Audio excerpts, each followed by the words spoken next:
उसको समझना थोड़ा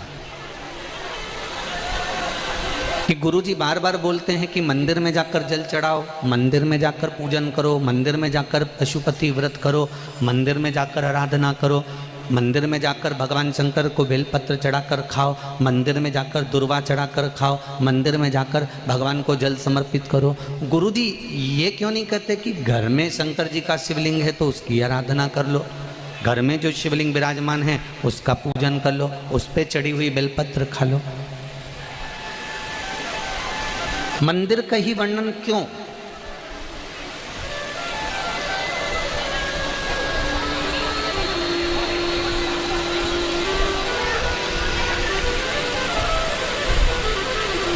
एक आप ये बेलपत्री भगवान शंकर को चढ़ाएं ना चढ़ाएं, आप पुष्प भगवान शंकर को चढ़ाएं ना चढ़ाएं,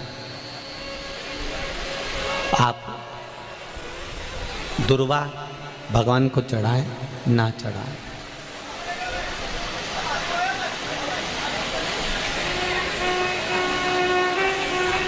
मंदिर में जो शिवलिंग होता है,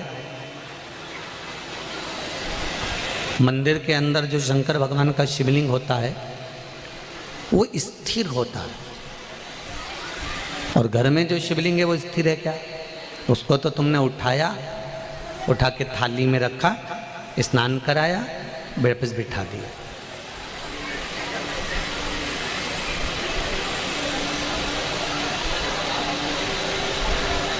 मंदिर में जो शिवलिंग रखा गया है वो स्थापित है, वो स्थिर है।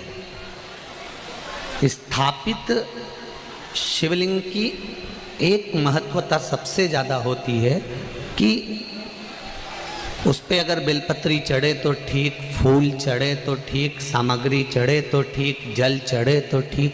उसकी सबसे बड़ी महत्वता होती है कि जितने लोग उसका दर्शन करते हैं उनकी दृष्टि ही जब भगवान पर चढ़ जाती है तो वो शिवलिंग सिद्ध होता चले जाता है और उसका फल हमें अधिक मिलता है।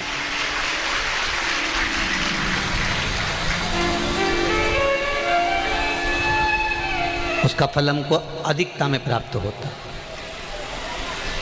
अब घर में जो शिवलिंग है, घर में जो शंकर भगवान का शिवलिंग है छोटा सा, उस पर कितने लोग दर्शन कर रहे हैं?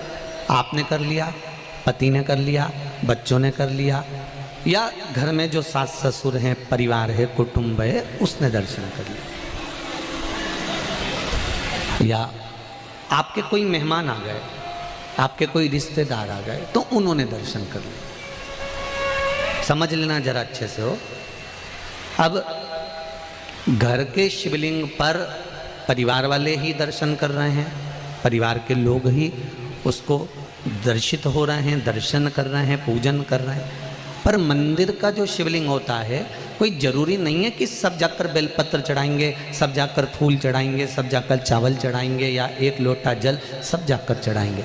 अगर मंदिर का दरवाज़ा खुला हुआ है और मंदिर के बाहर से भी कोई निकल कर जा रहा है, मंदिर उसको मालूम है कि यहाँ मंदिर है, और उसकी ये मुख, उसका ये चेहरा मंदिर की ओर भी मुड़ गया।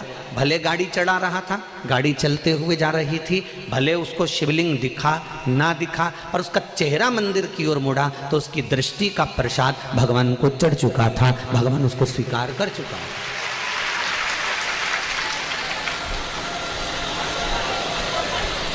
तेरे मंदिर में आना मेरा काम है और मेरी बिगड़ी बनाना तेरा काम। आप उसके सामने से निकले,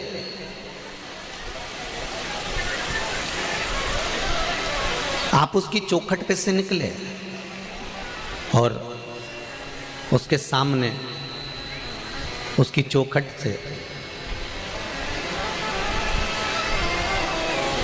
जब आप निकले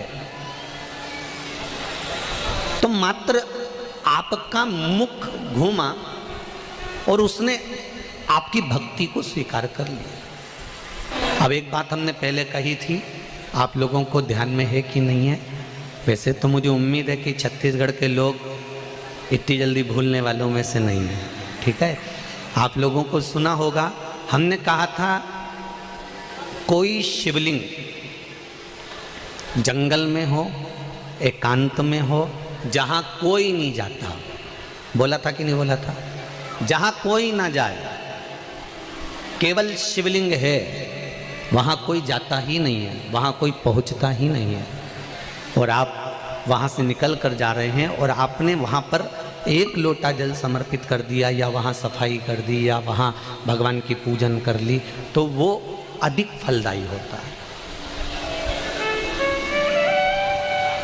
उसका कारण क्या है? लिंग पुराण कहती है घर में जो शिवलिंग है उस शिवलिंग से ज़्यादा बलवान होता है मंदिर का शिवलिंग। मंदिर के शिवलिंग से ज़्यादा बलवान होता है तीर्थ क्षेत्र का शिवलिंग। तीर्थ क्षेत्र के शिवलिंग से ज़्यादा बलवान होता है किसी नदी, सरोवर, तालाब, कुंड के पास का शिवलिंग।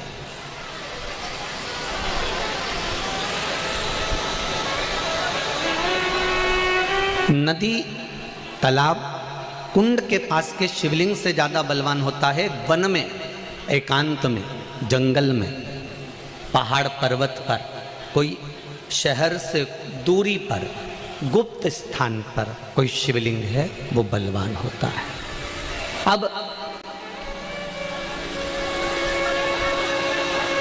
उस शिवलिंग के पास में जाकर आपने भूल से भी एक लोटा जल चढ़ा दिया या कोई थोड़ा सा कपड़ा उतार कर आपने वहाँ थोड़ी सी सेवा कर दी, तो उसका फल तो 1000 लाख गुना तो मिला।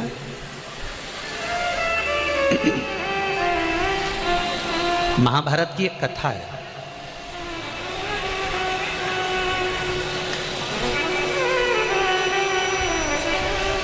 इसका प्रसंग महाभारत की कथा में भी मिलेगा और नरसिंह पुराण में भी मिलेगा।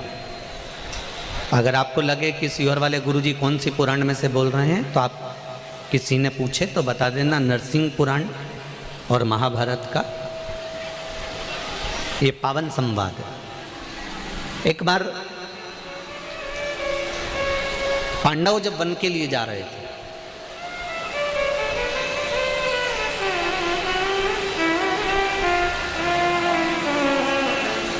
और पांडव जब वन के लिए जा रहे हैं, पांडव वन की ओर प्रवेश कर रहे हैं, कुछ दिन पांडवों को वन में घूमते घूमते निकल गए।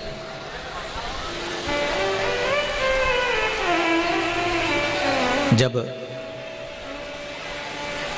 पांडव वन में घूमते घूमते निकल गए तो द्रौपदी एक पात्र लेकर जल भरने के लिए जा रही थी।